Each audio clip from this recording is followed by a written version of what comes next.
하나님 말씀 신약성경 348쪽입니다. 디도서 2장.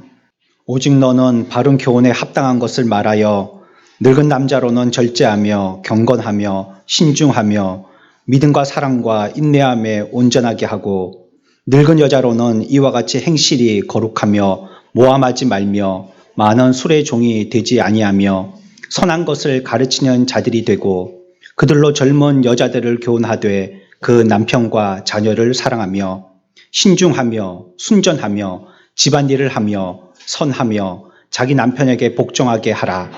이는 하나님의 말씀이 비방을 받지 않게 하려 함이라.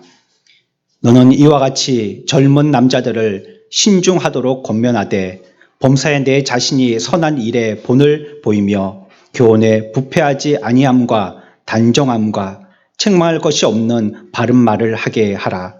이는 대적하는 자로 하여금 부끄러워 우리를 악하다 할 것이 없게 하려 함이라. 아멘. 오늘은 이 고난에 대해서 좀 다른 면들을 한번 살펴보려고 생각합니다. 웃고 떠드는 것이나 유흥이라는 것은 특별하게 이것이다 아니다 여러분들에게 설명드리지 않더라도 분명 이것은 타락한 세상에 속한 것입니다. 이것은 너무 천박하고 허황되기 때문에 거룩이나 진짜 행복과는 전혀 어울리지 않는 것입니다. 어린아이라든지 세상 사람들에게는 그것이 필요하겠죠.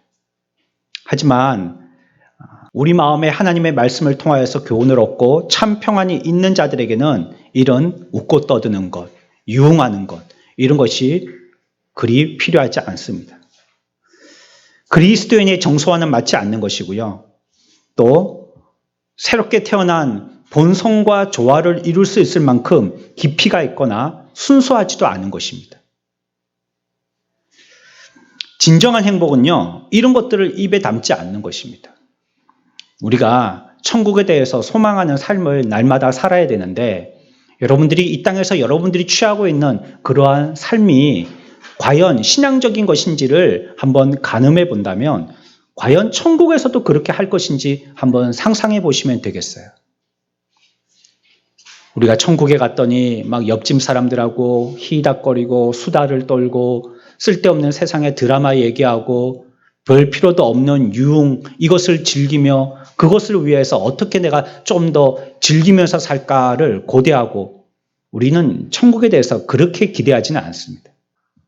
하지만 우리는 공허한 웃음을 찾아서 떠들썩한 즐거운 세상에 취해 살고 있습니다. 어쩜 우리 이 현대인들에게 즐거움이라는 것은 필수품이 되고 말았습니다. 우리 주변에는 체면 차리고 애써 자신의 슬픔을 숨기고 행복한 척 하려는 겉모습이 인생의 목표인 이러한 사람들로 가득 차 있습니다. 그러다 보니 우리조차도 그와 같이 사는 것이 그리스도인의 삶이라고 생각하는 것입니다. 허황된 즐거움, 헛된 유흥을 기쁨이라고 오해한다는 것입니다. 그리고 세상의 사람들이 사는 것처럼 살면 그것이 그리스도인다움이라고 오해하며 살더라는 것입니다. SNS를 봐도 비행기 티켓 사진을 올리고요. 풀빌라 사진, 명품백 사진, 호텔 고급 요리 자랑하느라고 사진을 찍느라고 혈안이 되어 있습니다. 왜 그렇습니까? 우리들에게 숨기고 싶은 어두운 면들이 있어요. 그것을 이와 같이 밝은 면이라고 생각하는 것으로서 덮으려고 하는 것입니다. 불안을 감추고 양심을 마비시키고 몰려오는 슬픔을 잊으려고 큰 소리에 헛웃음을 또 분주함과 시끄러운 수다들이 가득한 세상에 살려고 우리들은 애써 몸부림치는 것입니다. 인생에 대한 진지함이나 숙고함은 찾아볼 수 없고 그냥 웃으면 좋은 것이고요. 떠들면 사람 사는 것 같은 것이고요. 즐기면 행복하다는 생각을 가지고 사는 것입니다. 알코올 중독되신 분들이 음주하는 경우에 쓰는 말이 있습니다. 배화외피. 배화외피. 배고플 때 술 마신다는 말입니다. 화날 때 술 마신다는 말입니다. 외로울 때 술 마신다는 말입니다. 피곤할 때 술 마신다는 말입니다. 술을 마셔서 어떻게 하죠? 그 문제를 해결하는 것이 아니고요. 잠시 마비시키고 현실을 도피하려고 하는 것입니다. 오늘날 현대인들의 이와 같은 유흥이나 헛된 즐거움들이 무엇 때문일까요? 문제를 해결하려고 하는 것이 아니고 잠시 현실에서 도피하려고 하는 것입니다. 그들은 눈에 보이게 중독자들이지만 어쩜 이 시대를 살고 있는 모든 현대 그리스도인들조차도 다 무엇인가에 중독되어 있는지 모릅니다. 비단 술이 아니더라도요. 끊임없이 휴대폰을 놓지 못하는 사람들. 이제는 휴대폰을 놓고서는 불안해서 살 수가 없죠. 저도 어느 새벽에 운행을 나가는데 휴대폰을 사무실 책상 위에다가 충전시킨다고 올려놓고 운행을 나왔어요. 근데 한동안 얼마나 불안한지요. 이게 만약에 사고 나면 어떻게 연락을 하지? 새벽에는 차도 사람도 많이 지나다니지 않는데 어떻게 연락하지? 다시 차를 돌려서 가지고 올까? 시간이 빠듯한데 여러 생각이 들더라고요. 야, 나도 비슷한 사람이구나 싶은 생각이 들었어요. 드라마에 빠진 사람들도 있습니다. 1회를 봤으면 최종회까지 끝을 봐야 되는 겁니다. 성경은 밤새 안 읽는데요. 드라마는 밤새 봅니다. 도박에 빠진 사람들도 있죠. 또 게임에 빠진 사람들도 있고요. 또 내 마음이 좀 시원해야지 하면서 수다에 빠진 사람들도 있습니다. 어떤 사람들은 화면 앞에 앉아서 쇼핑에 빠진 사람들도 있습니다. 스스로 중독에 빠뜨리는 것입니다. 왜일까요? 어두운 면들을 생각하고 싶지 않기 때문입니다. 그리고 그것으로 덮고 잠시 잊고 싶은 겁니다.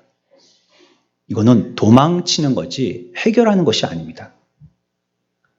하지만 곧 어떻게 됩니까? 계속 중독이라는 그것을 쥐고 놓고 그것을 자유롭게 하지 못하는 것은 일상으로 돌아오면 곧 괴로움이 몰려오기 때문입니다. 자기들 앞에 있는 이 괴로움, 고난이라는 것들에 대해서 바르게 이해를 못하니까 그 어려움들을 피하기 위해서 그런 거예요. 그것과 직면하게 되니까요. 그래서 뒤로 돌아서게 되죠. 성도들은 많이 다를까요? 저와 여러분들은 많이 다르겠냐는 거예요. 우리들도 종종 분위기에 휩쓸려서 경망스럽고 떠들썩한 분위기를 만듭니다. 그러면 뭔가 잔치 분위기가 만들어진 것 같아요. 유치한 농담과 쓸데없는 말을 하면서 노래도 저속한 노래를 합니다. 마치 세상에 벗하고 즐기는 것이 그리스도인이 하나님께서 주신 은혜로 누리는 혜택인 것처럼 말이죠. 이런 것들은 우리가 다 누리면서 살아야 돼. 이런 것들은 우리가 다 하나님이 주신 것이니까 감사하면서 즐기면서 살아야 돼. 하면서 세상 사람들과 같이 도취해서 살더라는 것입니다. 그게 꼭 잘 믿는 사람인 것처럼 말이죠. 하지만 그것은 성도로서의 본분과 진지함을 상실한 말과 행동입니다. 여전히 우리들은 훈련되어지고 습관이 되어져서요. 이제 그것이 무의식적으로 드러나게 됩니다. 경솔하고 우리들은 경박해진 것입니다. 성경은 우리들에게 입술에 파수꾼을 세워라라고 얘기하고 있습니다. 그러나 머리에서 입술까지 오는 데는 단 0.1초도 걸리지 않습니다. 다른 사람들과의 모임에서 어리석은 말과 농담을 일삼을 뿐 골로새서 4장의 말씀과 같이 은혜 가운데서 소금으로 고르게 하지 아니합니다. 에베소서 4장 29절 말씀 우리 다 같이 한번 읽어보겠습니다. 무릇 더러운 말은 너희 입 밖에도 내지 말고 오직 덕을 세우는데 소용되는 대로 선한 말을 하여 듣는 자들에게 은혜를 끼치게 하라. 성경은 우리들에게 이렇게 충고함에도 불구하고 우리들은 그 충고를 곧 잊어버립니다. 그리스도인의 말들이 언제부턴가요? 이와 같이 실수하는 말, 공격하는 말, 다른 사람 비꼬는 말, 자기 자랑하는 말, 다른 사람의 허물을 들추는 말, 자기 비관하는 말이 돼버렸습니다. 성경은 말합니다. 형제의 눈에 티끌을 보는 것은 우리의 눈에 들보를 보기 위해서다라고 말씀하고 있습니다. 우리는 우리 스스로에 대한 죄악을 밝힐 힘이 없으니까 형제를 통하여서 반면교사 삼으라는 겁니다. 너 눈에는 더 크고 더 많은 죄악이 있는데 형제를 통하여서 네가 그런 줄 조금이라도 깨닫는 도화선이 되라는 것입니다. 그런데 오늘날 우리는 어떻게 합니까? 그들로 통하여서 자신을 살피려고 하기는커녕 그 사람의 잘못을 어떻게든지 광상 캐듯이 후벼 파려고 합니다. 하나님은 나 보라는 겁니다. 나. 내게 있는 그 죄 보라는 거예요. 반대 반응도 있습니다. 어느 때는요, 이와 같은 많은 말들에 대한 역반응으로 우리들이 어떻게 되어졌느냐, 사명의 말조차도 입 닫아버리는 덫에 걸리는 사람들도 있습니다. 말을 해야 됨에도 불구하고 사명이 말하는 것임에도 불구하고 아예 말을 하지 않더라는 거예요. 왜 말하지 않으세요? 제가 예전에 말로 상처를 받은 적이 있거든요. 그리고는 그 사람은 그때부터 함구하기 시작합니다. 전혀 말하지 않습니다. 이제 그리스도의 삶에서 진지함이란 어두움을 뜻하는 단어가 되어버렸습니다.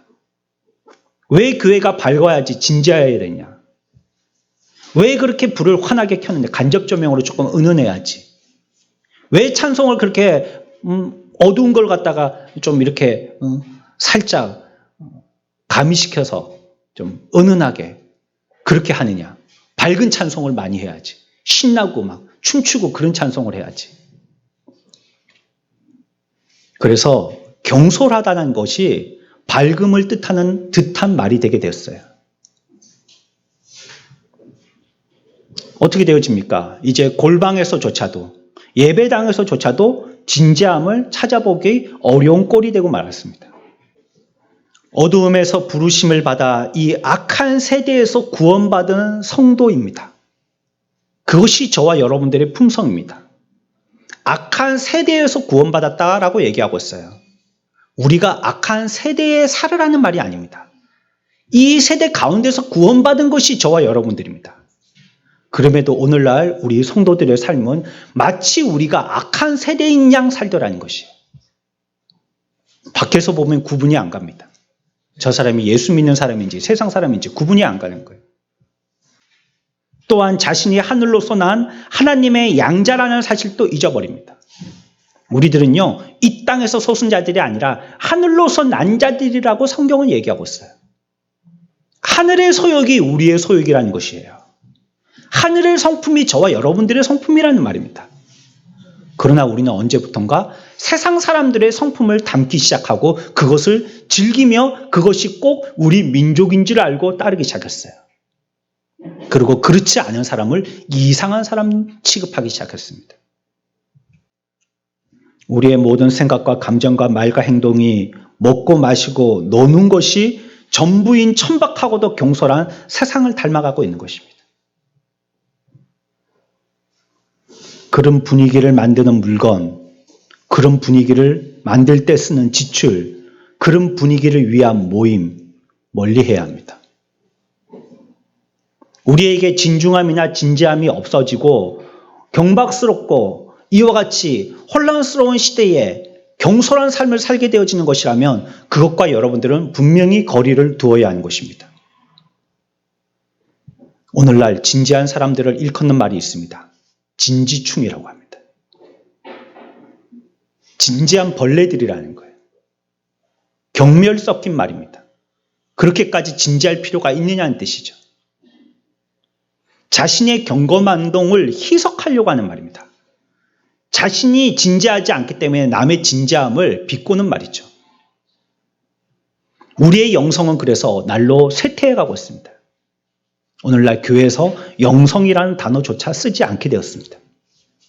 기뻐하고 즐거움만이 많은 사람들에게 주제가 되었어요. 천국을 향한 마음이 사라졌죠. 왜? 이곳이 좋으니까. 이곳이 밝고 이곳이 천국 같으니까 굳이 천국 갈 필요가 없는 겁니다. 세상 사람들보다도 더 세속적이 되어서 이제 오히려 그리스도인이라는 말을 우리 스스로가 하는 것조차도 낯설게 여겨지게 되었습니다. 우리는 이제 그리스도인이라고 얘기 안 합니다. 교인이라고 얘기하지. 교회 다니는 사람들이라고 얘기하지 그리스도의 제자된 사람들이라고 얘기하지 않더라고요. 그분의 성품을 닮은 그분의 사람들이라고 얘기하지 않더라는 거예요. 우린 교인이라고 얘기합니다. 교회에서 우리 스스로를 호칭하는 말로 가장 아름다운 말이 그리스도인, 성도입니다. 교인은 교회에 다니는 사람이라는 뜻입니다. 교회는 여러 용도로 다녀올 수 있습니다. 하지만 성도는 아무나 되는 것이 아닙니다. 우리의 영혼은 이 땅에서 빌부터 사는 것으로서 만족하는 듯합니다. 마치 참 유대인들이 애굽 땅의 종살이하에서 400년 이상을 살았더니 애굽이 마치 자기의 민족과 고향인 것처럼 돼버렸듯이 말이죠. 그래서 이제는 애굽을 나오는 것이 너무 싫은 거예요. 10가지 재앙이 꼭 애굽 사람들에게만 해당된 재앙이라고 생각하십니까? 그 10가지 재앙에 유대인들은 당하지 아니하였지만 교훈하실 때 하나님께서 애굽 사람들만 한번 욕 좀 보라고 주신 재앙이었을까요? 10번의 재앙이 있을 만큼이나 유대인들도 그들의 본향인 가나안을 향하여서 나아가지 못하고 머뭇거리며 애굽이 자신의 고향인 것 같이 나가기를 주저하였던 거예요. 우리는 수척해지고 메말라가고 자신도 살지 못하고요. 남도 살리지 못하는 지경에 이르렀습니다.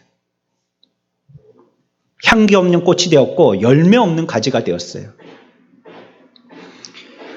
지난주에도 배웠죠. 우리를 깨게 하시는 분이 계시다 했어요. 우리를 잠들어 있는 우리의 영혼을 깨게 하신 분이 계시다 했어요. 그분이 바로 성령님이십니다. 성령님은 우리를 깨우셨고요. 그리고 그렇기 때문에 잠들거나 졸지 않도록 계속해서 우리들을 일깨우십니다. 그랬더니 성도들이 깨어서 뭐 하느냐?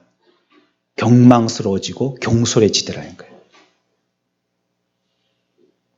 영에 대해서 깨어있는 자가 아니라 세상에 대해서 하와와 같이 죄악에 눈뜬 자들이 되었더라는 거예요.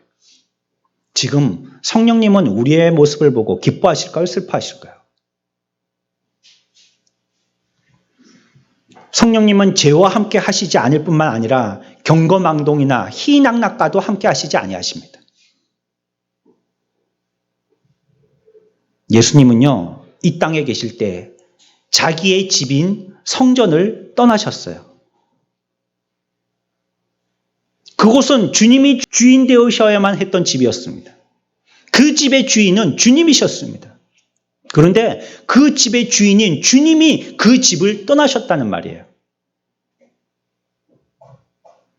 거룩한 주의 집에서는요, 그곳에 들리는 소리라고는 희닥거리는 웃음과 농담 소리 때문이었습니다. 성전은 하나님의 집이며 기도하는 집이어야지 하지만 이미 그곳은 세상의 장사치들끼리 세상 얘기하고 웃고 떠들고 잡담하며 흥청대는 시장터가 돼버렸던 겁니다. 그래서 주님은 그곳을 새롭게 엎으시고요. 그곳을 떠나버리십니다.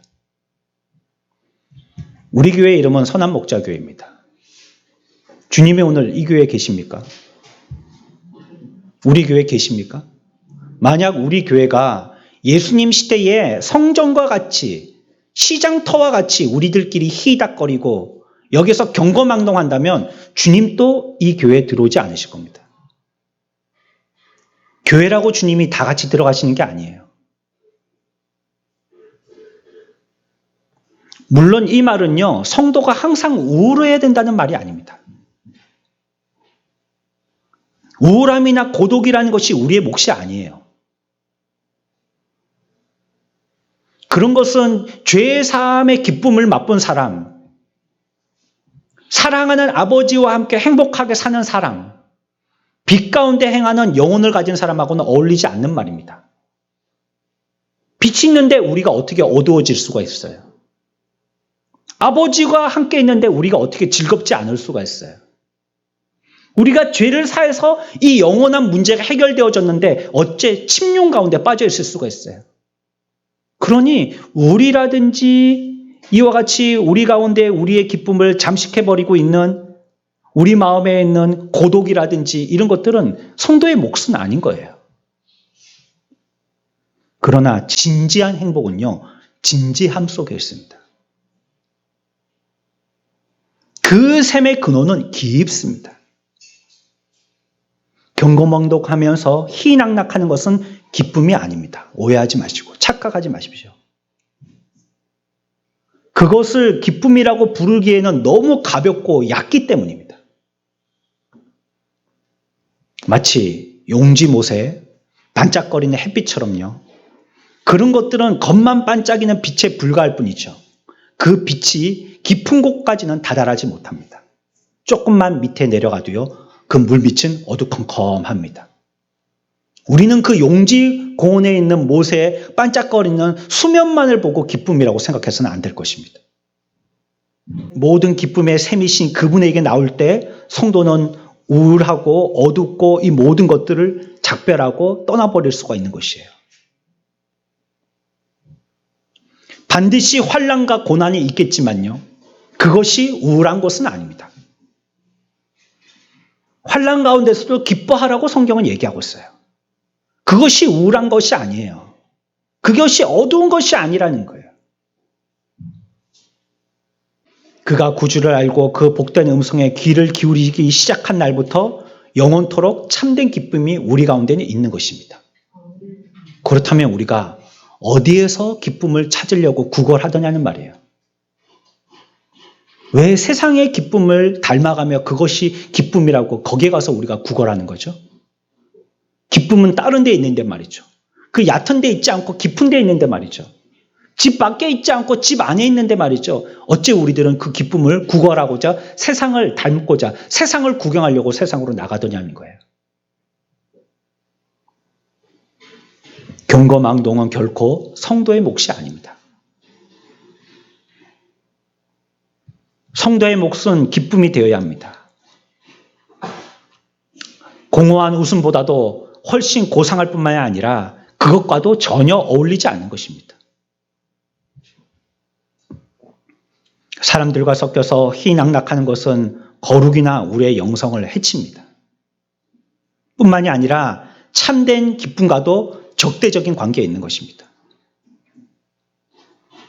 성경은 우리들에게 얘기합니다. 만약에 갈 곳이 두 군데라면 잔치집에 가지 말고 초상집에 가라고 얘기합니다. 잔치집에 가면요, 배울 게 없어요. 가면요, 먹고 놀다가 희닥거리다가 오는 겁니다. 축하하네, 잘하네, 예쁘네, 잘 지내네, 서로 칭찬하다가 끝내고 집에 오는 겁니다. 배울 게 없어요. 그러나 초상집에 가면요, 얼마 안 있다가 저 영정사진의 주인공이 내가 되겠구나 하고 자기의 삶을 최소한 되돌이켜 보게 됩니다. 저렇게 젊은 사람도 떠났는데 나도 언제 부르시면 곧 가야 되겠구나. 저는 이번 한 주가 좀 슬펐습니다. 제 친구가 세상을 떠났어요. 그 소식을 듣고 마음이 많이 아팠어요. 저에게는 많은 친구들도 없는데요. 몇 없는 친구 중에 한 친구가 그렇게 세상과 작별을 하였어요. 이제 51입니다. 한참 일할 나이.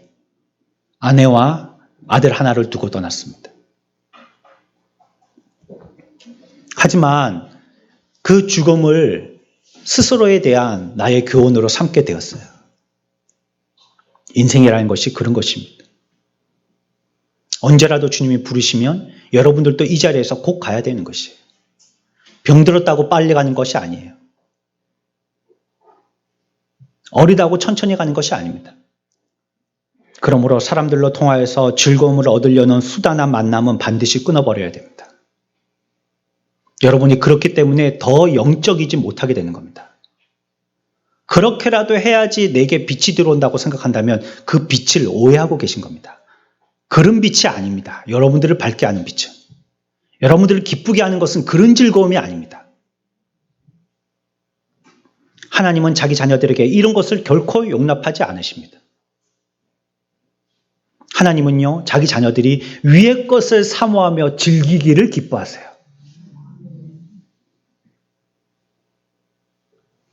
그러므로 세속적인 요소는 마땅히 제거되어야 하고요. 대신에 우리들은 진지하고 숙고적이 되어야 됩니다. 오늘 우리가 읽었던 말씀에서 7절에 보면 끝에요. 단정함으로 행하라 라고 얘기하고 있습니다. 영어 성경에서는 두 가지로 얘기하고 있더라고요. 진지하고 진실해라 라고 얘기하고 있어요. 우리에게. 진지하고 진실해라. 우리 진지한가요? 우리 진실한가요? 우리에게 그것을 당부하더라는 것입니다. 그래서 하나님께서는 자기 자녀들에게는 고난과 징계를 주시는 것입니다.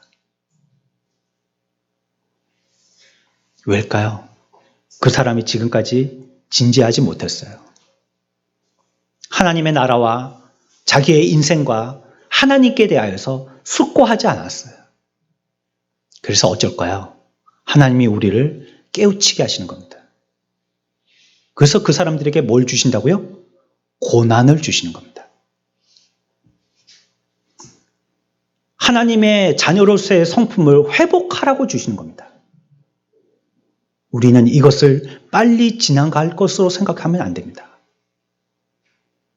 수업 시간에 1시간 동안 귀 기울이고 집중해서 잘 들어야지 그것이 내 머리에 남지.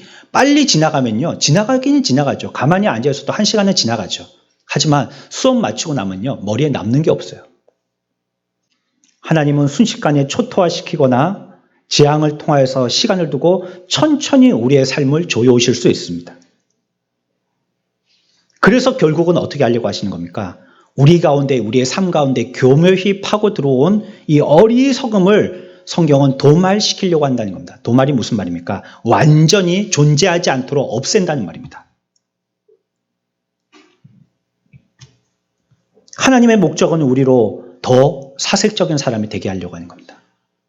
더 진지한 사람이 되게 하려고 하는 것입니다. 믿지 않는 사람들이 한 번 생각했다면 믿는 사람들은 3번 생각하도록 만들려고 하시는 겁니다. 그래서 그들이 생각할 수 있도록 무엇인가를 일으키십니다. 여러분들에게 고난의 주제가 되어진 것, 하나님이 생각할 수 있는 기회를 일으키신 것입니다. 그리고 그 일을 계속해서 압박하십니다. 더 집중해서 생각하라고. 더 인생을 숙고해보라고. 더 하늘나라를 소망하라고. 더 하나님의 성품을 회복하라고 말이죠. 하나님의 고난과 징계는 인간들을 납작하게 만들어서요. 우리 가운데 이 거짓된 경거만동을 일순간에 사라지게 만듭니다. 그제서야 조금 진지해집니다. 그제서야 조금 인생이 무엇인가에 대해서 하나님의 말씀에 가까이 한 발 다가오게 되더라는 거예요. 더 이상 웃거나 농담할 수 없고 그들의 집은 황폐해지고 그들의 마음은 상처를 받게 됩니다. 그렇게 해서 그들의 공허하고 헛된 세상과의 관계를 청산하게 하고요. 영혼의 가장 깊은 내면으로 파고 들어가나 지금까지 깨닫지 못한 거대한 이 영원을 향하여서 전진하도록 우리들을 만드시는 겁니다. 세상에 주는 것은 그렇게 유효기간이 길지 않습니다. 짧습니다. 금방 끝나고 말 것입니다. 마치 사이다나 콜라를 마시는 것처럼요. 금방 끝나고 맙니다. 하나님은 우리들에게 영원이라는 것을 주시려고 하는 거예요. 그거는 순간과는 바꿀 수 없는 시간입니다. 그 가치도 순간과는 비교할 수 없는 것입니다. 인간은 얼마나 이기적인지 모릅니다.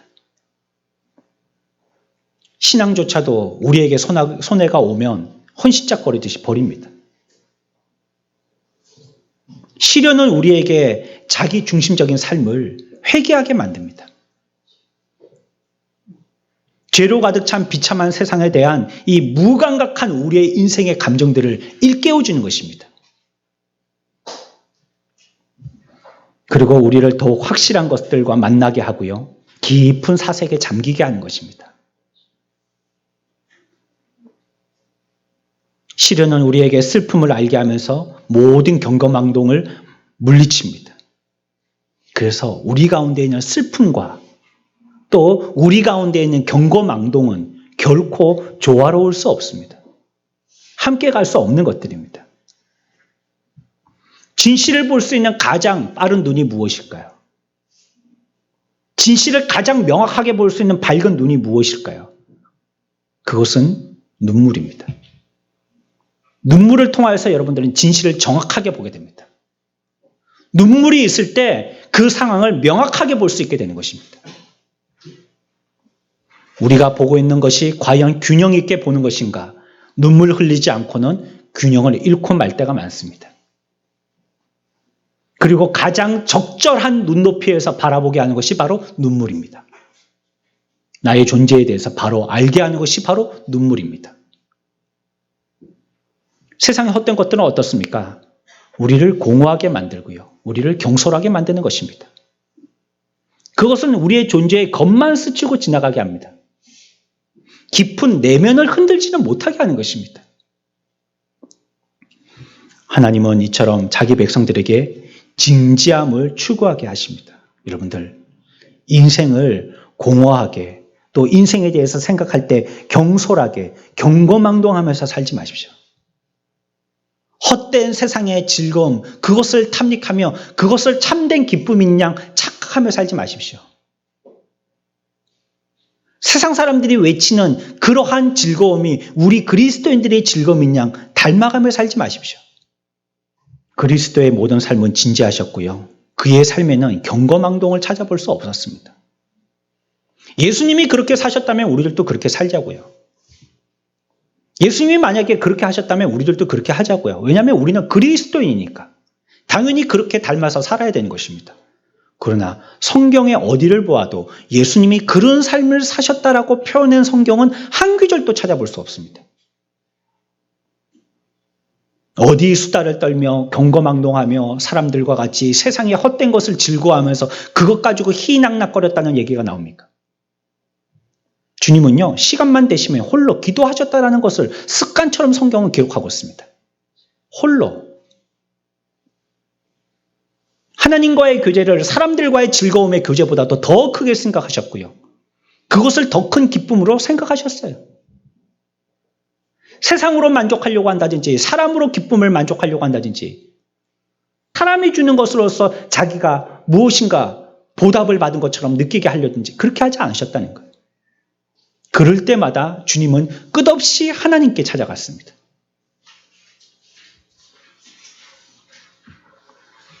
주님은 모든 면에 조용하고 엄숙하셨습니다. 우리도 그분을 닮아가면 닮아갈수록 이처럼 돼야 되는 겁니다. 우리 가운데 평안이 있고 행복한 진지함이 그 삶을 지배하게 되는 것입니다. 이처럼 우리는 깨어있는 삶을 살아야 할 뿐만이 아니라 진지한 삶을 살아야 합니다. 우리들의 행실이 그것을 얘기해 줄 것입니다. 얼마나 여러분들이 진실하고 얼마나 여러분들이 말씀 앞에서 진지한지는 여러분들의 행동이 말해 줄 것입니다. 여러분들의 삶이 그것을 분명하게 우리들에게 알게 해줄 것입니다. 어떤 행동을 하면서 사느냐가 여러분들 속에 있는 진지함을 분명하게 보여줄 것입니다. 우리의 어조는 엄숙해야 되고요. 우리의 표정은요, 분명해야 됩니다. 경거망동을 싫어하는 사람, 영혼을 앞두고 있기에 그런 것에 시간을 허비하지 않는 사람이 되어야 됩니다. 임박한 영혼은 경박하고 하찮은 것들을 꾸짖고 내쫓습니다. 시련의 긍정적인 기능이 아니더라도요, 이것이 영혼의 성향인 거예요. 시련 그것 자체가 우리를 진지하게 만들잖아요. 시련이 올 때 히닥거리는 사람은 미친 사람이죠. 우리는 그렇게 하지 않습니다. 그러한 교훈이 있는 것과 함께 또한 영혼에 대한 우리의 시각이 우리를 또 진지하게 만들더라는 거예요. 여러분들이 영혼을 생각한다면 이 땅에서 그렇게 살 수 없는 것입니다. 그렇게 사는 사람은 대부분 영혼에 대해서 생각하지 않는 사람들입니다. 노세 젊어서 놀아 늙어지면 못 노나니. 이 땅에서 즐기면서 살려고 하는 것입니다. 이 땅에서 삶을 진지하게 사는 것이 바로 영원한 삶인 것이에요. 이 땅에서의 삶은 나뭇잎이 잠깐 가지에부터 흔들리는 것보다 못한 것입니다. 이 땅에서의 죽음은 낙엽이 지는 것보다 못한 것입니다. 그러나 무한하고도 영원한 세계를 이 땅의 것과 연결지으면요, 그 순간에 위대하고 중요하며 진지해지는 것입니다. 여러분들의 삶의 어떤 면이라도 영혼과 연결지어 생활하십시오. 그것이 과연 영혼과 관계되어진 것인지 여러분들이 한번 판단해 보십시오. 여러분들이 만약에 칠흑 같은 어둠에 길을 잃어버렸다면, 아니, 이 육지라면 내비게이션이 있기 때문에 차에서 어디를 길을 잃든지 다 집으로 돌아오게 하겠죠. 만약에 여러분들이 배에 내비게이션도 없이 그냥 배가 대양의 한가운데 조난당했다고 생각해 보세요. 그때 경거망동하는 사람이 있을까요? 그때 흥청망청 웃으면서 실없는 소리 하는 사람이 있을까요? 그때 분명히 모든 사람이 진지해질 겁니다. 만일 고통이 순간적이거나 우리가 죽을 때 함께 묻히는 것이라면요, 어느 정도 우리 견딜 수 있을 거예요. 주사 맞듯이요. 순간만 따끔하다면 그 고통을 왜 못 견디겠어요? 우리의 마음속에 이 고통을 감지할 능력이 없거나요, 영혼이란 시간이 우리에게 존재하지 않는다면요, 우리에게 어떻게 뼈 마디마디 세포 하나하나에 큰 고통이 있다 할지라도요, 그거 우리 견딜 겁니다. 견딜 수 있을 것입니다. 그러나 한순간의 고통이라면 모르지만 죽지 못하는 벌레가 당하는 영원한 고통이라면 그것은 우리를 형언할 수 없을 만큼 두렵고 진지하게 만드는 것입니다. 이 세상의 고통을 얘기하는 것이 아닙니다. 순간의 고통을 얘기하는 것이 아닙니다. 묻히면 끝나는 고통을 얘기하는 것이 아닙니다. 영원한 세계에서의 고통은요, 영원한 고통을 얘기하는 겁니다. 그런데 우리가 그때 희닥거리고 또 우리끼리 그것을 가지고 경거망동할 수 있겠어요? 영혼을 생각하지 않기 때문입니다. 그 사람이. 고통을 영혼과 연결지어 생각하지 않기 때문입니다. 마찬가지로 온몸에 전율과 흥분을 줄 만한 새로운 기쁨의 환희가 번개처럼 번쩍인 후에 만약에 사라져버린다면 그거 큰 가치를 두지 않을 것입니다. 기쁨이라는 게 금방 반짝이고 싹 사라져버리니까요. 그건 뭐 크게 대수로운 것이겠어요. 하지만 무한한 기쁨을 누릴 수 있는 은혜와 기쁨이 한없이 이어져서요, 영혼에 대한 보장은요, 우리의 삶 전체를 아주 심오하고 경이롭게 바꿔줍니다. 그 기쁨이 아주 큰 기쁨이고 영원한 기쁨이기 때문에 우리의 삶을 바꾸게 되는 것입니다. 고통도 기쁨도 영혼과 관계되어질 때 우리를 진지하게 만드는 것입니다. 여러분들이 고통당하는 것도 영원이란 시간과 관계 지으니까 그것을 통해서 우리들은 교훈을 얻게 되는 것이에요. 하늘의 양식을 삼을 수 있게 되는 것입니다. 기쁨도 이 세상의 경거망동의 기쁨이 아니라 하늘의 것과 연결짓기 때문에 우리들에게 참 기쁨과 그 나라의 영원한 기쁨을 소망하게 되더라는 것입니다. 하나님의 말씀을 들을 때 재미있는 말, 웃긴 말, 세상이 얘기해 주는 말 주의하십시오. 여러분들 스스로 함정에 빠뜨릴 수 있습니다. 우리는 원체 이것에 익숙해져 있기 때문에 그러다 보면 그런 말씀을 진지함 없이 따를 수밖에 없게 되는 사람이 되고 말 것이에요. 당장의 청량감이 들지는 모르지만 참 하나님의 자녀된 저와 여러분들에게 유익은 되지 못합니다. 이 땅에서의 삶이 전부라면 인생은 하나의 유이나 벌레와 같은 삶일 것입니다. 하지만 영원한 미래와 연결될 때 이것들은요, 정말 실제적인 것이 되고요, 진지한 것이 되는 것입니다. 이 세상의 삶은 실제적인 것이죠. 저 여러분들은 지금 실제적인 곳에서 살고 있습니다. 우리는 그림자나 꿈을 꾸고 있는 것이 아닙니다. 특히 성도들은 더 그렇습니다. 더 실제적이라는 것입니다. 영혼의 존재에 대해서 우리들은 보고 느낀 자들입니다. 망상가들이 아닙니다. 헛된 유행에 취해 있는 중독자들이 아닌 것이에요. 우리들은 하늘의 영원한 시간을 이 땅에서 맛보면서 살고 있는 실제적인 존재들입니다. 그리고 우리들은 매 순간 영혼을 바라보면서 사는 것입니다. 죄사함과 영원한 생명이 있다는 사실을 알고 실제로 발견하면서 하나님의 존재를 깨달으면서 살고 있는 사람들이 저와 여러분들입니다. 그렇다면 어째 우리가 이 땅에서 그러한 실제를 맛보고 그것을 체험하고 그것의 능력을 덧입고 살면서도 불구하고 이 땅의 세상의 사람들, 끊어져 있는 영혼과는 결별되어 있는 사람들이 사는 것 같은 그러한 삶을 동일하게 살더라는 것이에요. 어째 우리가 그렇게 산다는 것입니까? 실제로 체험하고 있으면서도 그것이 체험이 아닌 것이냐 거짓인 것이냐 어떻게 이 세상의 사람들과 그렇게 비슷하게 닮아가면서 살 수 있다는 거예요. 참을 쥐고 있으면서도 거짓이라고 외치면서 살고 있는 것입니다. 우리의 삶이 그것을 얘기해 주는 겁니다. 거짓된 여러분들의 즐거움과 거짓된 우리들의 유흥이 그것을 증표로 얘기해 주는 것입니다. 우리가 들고 있는 것이 참이 아니고 거짓이라고 얘기하는 것입니다. 그래서 내가 지금 이렇게 살고 있다라고 얘기하는 것이에요. 경거망동이나 희낙낙거리는 것이 휘장 안에 들어가서 제사를 드리는 대제사장에게는 전혀 어울리지 않는 것입니다. 그곳에 들어가서 뭐가 그렇게 기쁜 것이에요? 뭐가 그 사람의 마음을 그렇게 기분 좋게 하는 것이에요? 뭐가 그렇게 그 사람을 가볍게 만드는 것입니까? 대제사장의 삶과는 어울리지 않는 것입니다. 그것처럼 저와 여러분들에게도 그러한 삶은 절대 어울리지 않습니다. 멸망으로 향하고 있는 세상, 탄식하며 신음 중인 세상, 저주의 땅, 하나 되지 못하고 상처받은 교회, 신랑이 없는 삶, 이 모든 것들은 언제나 성도를 낮추고 온유하게 만듭니다.